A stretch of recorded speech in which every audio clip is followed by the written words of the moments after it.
함께 마음을 모아 새벽 예배 드리시겠습니다. 복 있는 사람은 악인들의 꾀를 따르지 아니하며 죄인들의 길에 서지 아니하며 오만한 자들의 자리에 앉지 아니하고 오직 여호와의 율법을 즐거워하여 그의 율법을 주야로 묵상하는도다. 그는 시냇가에 심은 나무가 철을 따라 열매를 맺으며 그 잎사귀가 마르지 아니함 같으니 그가 하는 모든 일이 다 형통하리로다. 아멘. 찬송가 301장 부르시겠습니다. 301장입니다. 301장입니다. 지금까지 지내온 것 주의 크신 은혜라. 한이 없는 주의 사랑 어찌 이루 말하랴. 자나깨나 주의 손이 항상 살펴주시며 모든 일을 주 안에서 형통하게 하시네. 몸도 맘도 연약하나 새 힘받아 살았네. 물붓듯이 부으시는 주의 은혜 족하다. 사랑 없는 거리에나 험한 산길에 맬 때 주의 손을 굳게 잡고 찬송하며 가리라. 주님 다시 배울 날이 날로 다가와 무거운 짐 주께 맡겨 벗을 날도 멀잖네. 나를 위해 예비하신 고향 집에 돌아가 아버지의 품 안에서 영원토록 살리라. 아멘. 384장입니다. 384장입니다. 나의 갈 길 다가도록 예수 인도하시니 내 주 안에 있는 긍휼 어찌 의심하리요. 믿음으로 사는 자는 하늘 위로 받겠네. 무슨 일을 만나든지 만사 형통하리라. 무슨 일을 만나든지 만사 형통하리라. 나의 갈 길 다가도록 예수 인도하시니 어려운 일 당한 때도 족한 은혜 주시네. 나는 심히 고단하고 영혼 매우 가라나 나의 앞에 반석에서 샘물 나게 하시네. 나의 앞에 반석에서 샘물 나게 하시네. 나의 갈 길 다가도록 예수 인도하시니 그의 사랑 어찌 큰지 말로 할 수 없도다. 성령 감화 받은 영혼 하늘나라 갈 때에 영영 오를 나의 찬송 예수 인도하셨네. 영영 오를 나의 찬송 예수 인도하셨네. 아멘. 하나님의 말씀은 구약 성경 열왕기상 1장 1절에서 10절까지 말씀 보시겠습니다. 열왕기상 1장 1절에서 10절까지 말씀, 제가 갖고 있는 성경으로 1절에서 10절까지 508페이지 508페이지였습니다. 열왕기상 1장 1절에서 10절까지 말씀을 함께 읽겠습니다. 다윗 왕이 나이가 많아 늙으니 이불을 덮어도 따뜻하지 아니하니지라. 그의 시종들이 왕께 아뢰되 우리 주 왕을 위하여 젊은 처녀 하나를 구하여 그로 왕을 받들어 모시게 하고 왕의 품에 누워 우리 주 왕으로 따뜻하시게 하리이다 하고 이스라엘 사방 영토 내에 아리따운 처녀를 구하던 중 수넴 여자 아비삭을 얻어 왕께 데려왔으니 이 처녀는 심히 아름다워 그가 왕을 받들어 시종 들었으나 왕이 잠자리는 같이 하지 아니하였더라. 그때 학깃의 아들 아도니아가 스스로 높여서 이르기를 내가 왕이 되리라 하고 자기를 위하여 병거와 기병과 호위병 50명을 준비하니 그는 압살롬 다음에 태어난 자요 용모가 심히 준수한 자라. 그의 아버지가 내가 어찌하여 그리하였느냐고 하는 말로 한 번도 그를 섭섭하게 한 일이 없었더라. 아도니아가 수리아의 아들 요압과 제사장 아비아달과 모히아니 그들이 따르고 도우나 제사장 사독과 여호야다의 아들 분하야와 선지자 나단과 시므이와 레이와 다윗의 용사들은 아도니아와 같이 하지 아니하였더라. 아도니아가 에누로겔 군방 소엘레바이 곁에서 양과 소와 살찐 송아지를 잡고 왕자 곧 자기의 모든 동생과 왕의 신하된 유다 모든 사람을 다 청하였으나 선지자 나단과 분하야와 용사들과 자기 동생 솔로몬은 청하지 아니하였더라. 아멘.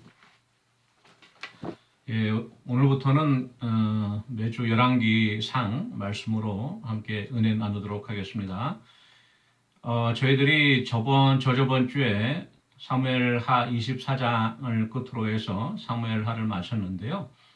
사실상 그 스토리는 이어져요. 편의상 우리가 사무엘상하, 열왕기상하 이렇게 나눠 있지만은 사실상 이것이 같은 정기 예언서로서 한 군데 묶여 있는 이스라엘의 역사서입니다. 그래서 계속해서 스토리가 이어지는데 사실 사무엘하 25장이라고 봐도 괜찮습니다. 이야기가 계속 이어서 전개되는데요. 오늘 그 열왕기상 1장 1절 처음 시작하는 말씀이 다윗 왕이 나이가 많아 늙으니, 그렇죠? 이불을 덮어도 따뜻하지 아니한지라. 다윗이 그 오르난의 타작마장에서 하나님께 제사를 드려서 그 이스라엘의 그 역병이 물러가고 하나님과 화해한 그 내용을 우리가 살펴보았습니다. 그로부터도 시간이 꽤 흘렀어요. 몇 년이라고 나와 있지는 않지만 이제 거의 다윗이 임종을 앞두고 있는 시기이기 때문에 거의 한 70세 정도 다윗이 되었을 때 일이라고 생각을 합니다. 당시에 70세면은 상당히 나이 많은 거죠. 요즘 100세 시대라고 하지만 당시의 나이로 봐서는 상당히 수명이 다 한 것입니다. 오래된 것이죠. 그래서 나이가 많으니까 이제는 이불을 겹쳐 덮어도 따뜻하지가 않은 거예요. 몸에 이제 혈액순환이 잘 안 되어지고 몸이 점점 차가워지고 손발이 차가워지고 하니까 이불을 덮어도 따뜻하지 않고 이제 내가 이 땅에서 있을 날이 얼마 안 됐거나 스스로 생각하고 있었을 겁니다. 그때 왕을 모시던 시종들이 왕에게 이렇게 아뢰죠. 저희가 임금님을 위하여서 젊은 처녀를 하나 구하여서 임금님 주무실 때 옆에서 자게 함으로 말미암아 임금님 몸을 좀 따뜻하게 해드리겠습니다. 이렇게 제안을 해요. 그리고 이스라엘 사방 영토 내에 아리따운 처녀를 구하였다 이렇게 기록되어 있죠. 그 중에 이제 수넴 지역에 있던 그 아비삭이라고 하는 처녀를 얻어서 왕께 데리고 왔습니다. 4절 말씀 보니까 이 처녀는 심히 아름다워. 어디서 많이 보던 구절인데 얼마 전에 저희가 그 목사님 말씀을 통해서 에스더 강해를 저희가 들었죠.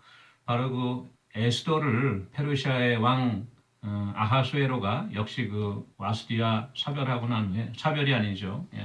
와스디를 폐위시키고 난 후에 대신들의 청을 받아들여서 페르시아의 온 지역에 있는 곳에 신하들을 보내서 아름다운 처녀들을 모집했죠. 후궁으로 드리려고, 왕비를 간택하려고. 그때도 그 에스더가 뽑혔는데 그 에스더가 왕비로 간택될 때 에스더 역시 심히 아름다웠다고 기록되어 있는데 이 아비삭 역시도 이렇게 심히 아름다웠다 이렇게 기록되어 있습니다. 예. 그래서 이제 다윗과 함께 밤에 잠을 자게 했죠. 그렇지만 이제 동침하지는 않았다. 다윗이 이미 나이가 많았고 왕자들도 많고 그 나이에 어떤 후사를 보기 위해서 후궁을 드린 것이 아니기 때문에 어떤 건강의 목적으로 단지 그 자면서 그 잠자리를 다윗의 체온을 유지하기 위해서 간택하였던 거기 때문에 동침하지는 않았던 것 같습니다. 5절 말씀 보니까 5절 말씀 보시기 전에 우리가 이 말씀을 보면서 마음에 드는 것이 그래요. 천하의 그 다윗, 그렇죠? 장수 중에 장수고 골리앗을 무너뜨린 용감했던 소년 다윗. 하나님 앞에 수많은 시편과 노래로 찬양을 불렀던 그 또 시인이자 또 가수이었던 그 다윗이었죠. 또 이 세상의 모든 부귀영화를 다 누리고 온갖 금은보화를 다 갖고 있던 절세의 영웅이기도 했던 그 다윗이지만 역시 그 시간이 흐름에 따라 나이가 들에 따라 육신이 쇠약해지는 것은 할 수가 없다. 생로병사의 길을 따라가고 있는 것을 우리가 볼 수 있죠. 우리가 아담과 하와의 범죄 이후 우리가 타락했을 때 하나님께서 너는 흙으로 왔으니 흙으로 돌아갈지어다 말씀하셨죠. 그러나 우리의 그 육체에는 한계가 있는 것입니다. 우리가 아무리 건강식품을 먹고 부지런히 운동을 하고 몸을 챙겨도 세월 앞에 무력한 것이 우리의 육신의 한계죠. 그렇지만 우리에게는 소망이 있는 것이 우리가 이 육신의 장막을 벗어나면 후일 주님 다시 이 땅에 오실 때 우리가 부활하여서 새 옷으로 갈아입고 주님과 영원히 살 부활의 소망이 있기 때문에 저희들이 감사한 것이죠. 계속해서 5절 말씀 보시겠습니다. 그때 핫깃의 아들 아도니아가 스스로 높여서 이르기를 내가 왕이 되리라 하고 자기를 위하여 병거와 기병과 또 호위병 50명을 준비하였다 이렇게 기록됐습니다. 이 아도니아라고 하는 인물이 나오는데요. 바로 다윗의 네 번째 아들이죠.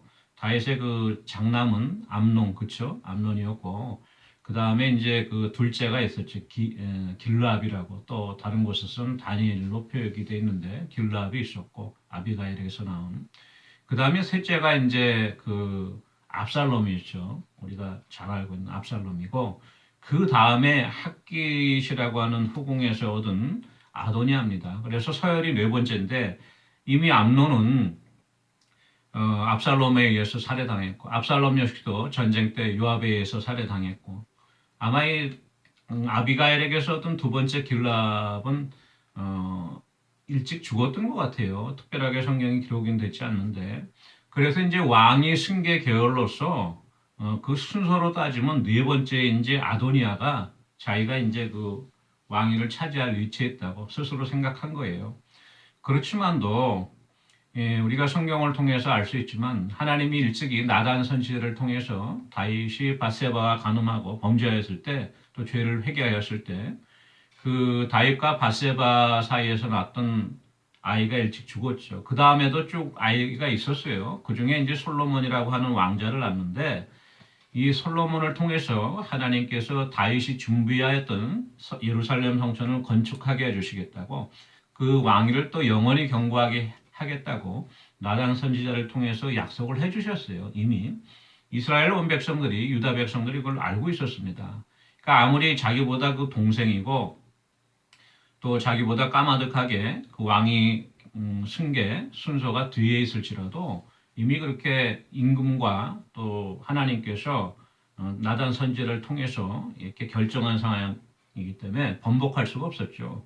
근데 이렇게 핫깃의 아들 아도니아가 내가 이제 스스로 왕이 되라고 하는 것은 그 또 다른 압살롬과 같이 자기 형 압살롬과 같이 쿠데타를 모의한 거예요. 이제는 그 아버지 다윗이 힘이 많아서 나이가 많아서 힘도 없고 오늘 내일 하니까 이때 내가 군사를 동원해서 일어나게 되면 왕위를 탈취할 수 있겠다. 솔로몬은 아직 어리고 이렇게 생각했던 것 같습니다. 6절 말씀 보니까 그는 압살롬 다음에 태어난 자요 용모가 심히 준수하였다. 압살롬도 용모가 심히 준수하였는데 이 아도니아도 그에 못지않는 미남이었던 것 같습니다. 그의 아버지가 다윗이죠. 내가 어찌하여 그리하였냐 이렇게 책망하는 일이 말로 한 번도 그를 섭섭하게 하지 않았다면 얘기하면 뭔 잘못을 해서 왜 그랬냐고 질책한 적이 없다는 거예요. 물론 아도니아가 어려서부터 부모님께 순종하고 말 잘 듣고 속을 썩이지 않고 착하게 자라서 그럴 수도 있겠죠. 잔소리할 필요가 없어서 그럴 수 있는데 꼭 그렇지는 않은 것 같아요. 오늘 그 내용을 보면 그런 아들이 이렇게 아버지를 모반해서 아버지의 명을 거역해서 이렇게 반역을 일으키지는 않죠. 그렇지만도 이제 어떤 이유에든지 다윗이 그 특별히 그 아도니아를 책망하지 않고 이렇게 옹야옹야 키웠던 것 같아요. 잠언 23장 13절 14절에 이런 말씀이 있습니다. 아이를 훈계하지 아니하려고 하지 말라. 채찍으로 그를 때릴지라도 그가 죽지 아니하리라. 내가 그를 채찍으로 때리면 그의 영혼을 소홀에서 구원하리라. 또 잠언 29장 15절 말씀에는 채찍과 꾸지람이 지혜를 주거늘 임의로 행하게 버려둔 자식은 어미를 욕되게 하느니라. 부모를 욕되게 한다. 바로 이 아도니죠. 임의로 하게 내버려 둔 거예요. 질책하지 않고 한 번도 말로 자기 아들을 다그친 일이 없었다. 이렇게 기록됐습니다. 그런 아도니아가 이제는 아버지를 대항해서 모반하게 되는 것이죠.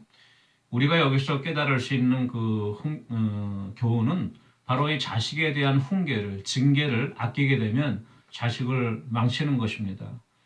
저희들 흔히 하는 말 중에도 때려서 키운 자식은 후일에 부모에게 효도하지만 옹야옹야 키운 자식은 오히려 부모를 커서 저버리는 그러한 우리가 것을 많이 볼 수 있는데요.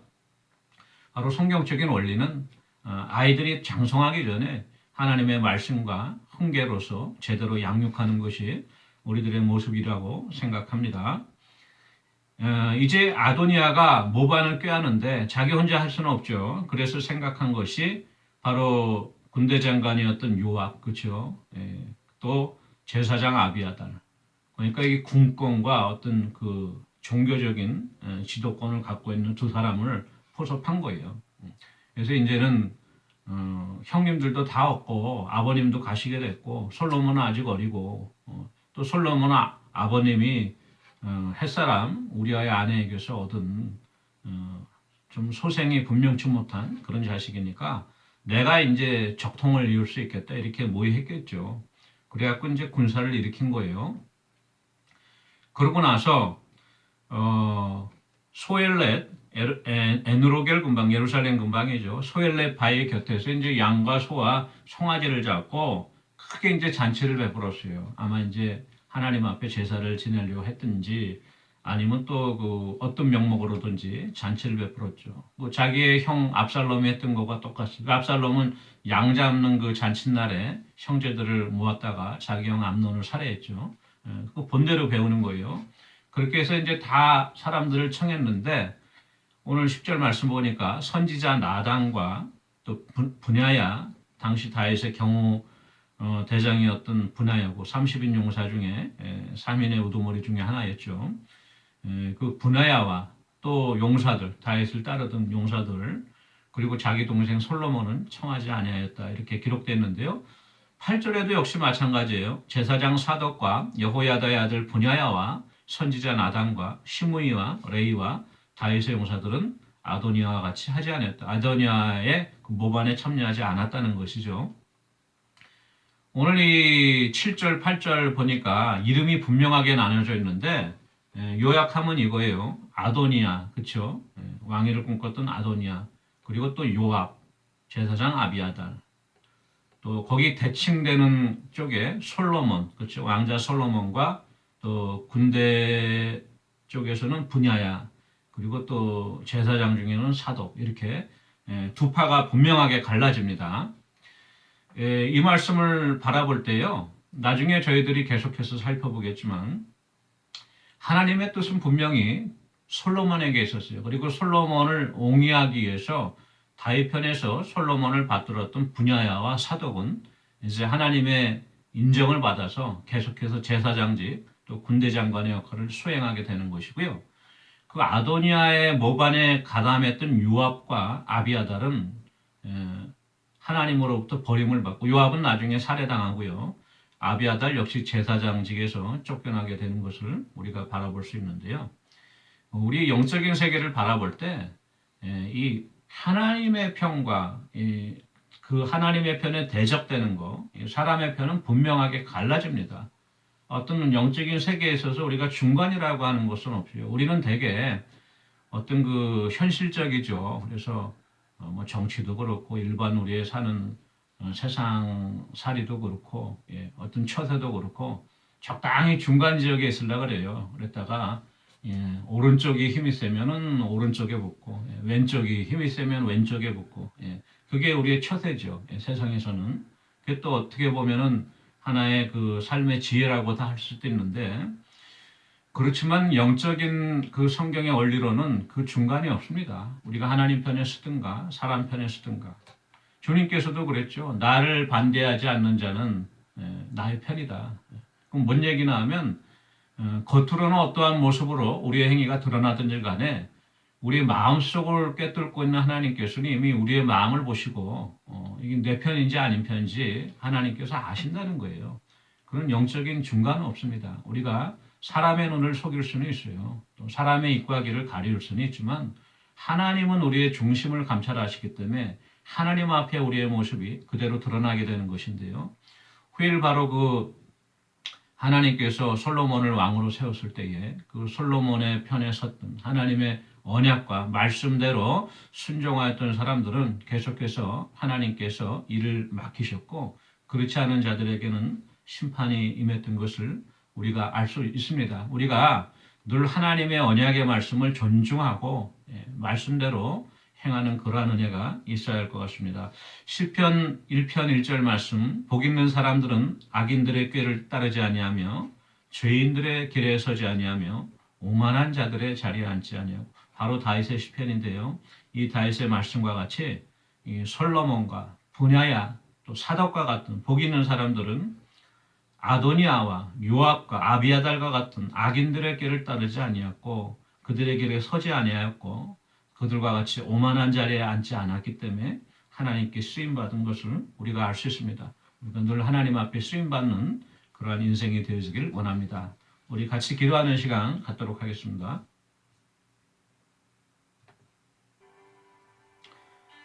예, 4월 목장 모임이 이제 시작되는데요. 늘 모이기에 힘쓰고 믿음과 사랑으로 하나 되어지는 목원들 되기 위해서 기도해 주십시오. 우리 노두복 장로님, 또 김종순 권사님, 신옥자 권사님, 양성명 권사님, 또 전혜석 권사님, 또 주석희 권사님, 특별히 우리 김종순 신옥자 권사님 투석 출혈을 위해서, 그리고 전혜석 권사님이 요즘 식사를 제대로 못해서 마음이 기력이 쇠해 계세요. 하나님께서 세임 주시고 속히 일으켜달라고 위해서 같이 기도하기 원합니다.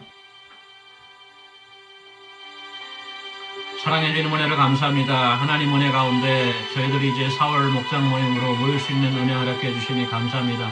목장마다 모이기에 힘쓰게 하시고 또 믿음과 사랑으로 하나 되어지는 귀한 은혜 역사 있게 해주시고, 하나님께서 목원들 위해 함께 해주셔서 저들의 사업장과 일터를 주관하여 주시고 건강을 지켜주셔서 아버지 늘 어려움이 없도록 하나님 앞에 모일 수 있는 귀한 은혜 허락해 주시고, 세우신 목자 부목자들 성령과 믿음으로 충만케 해주셨기를 간절히 바라고 합니다.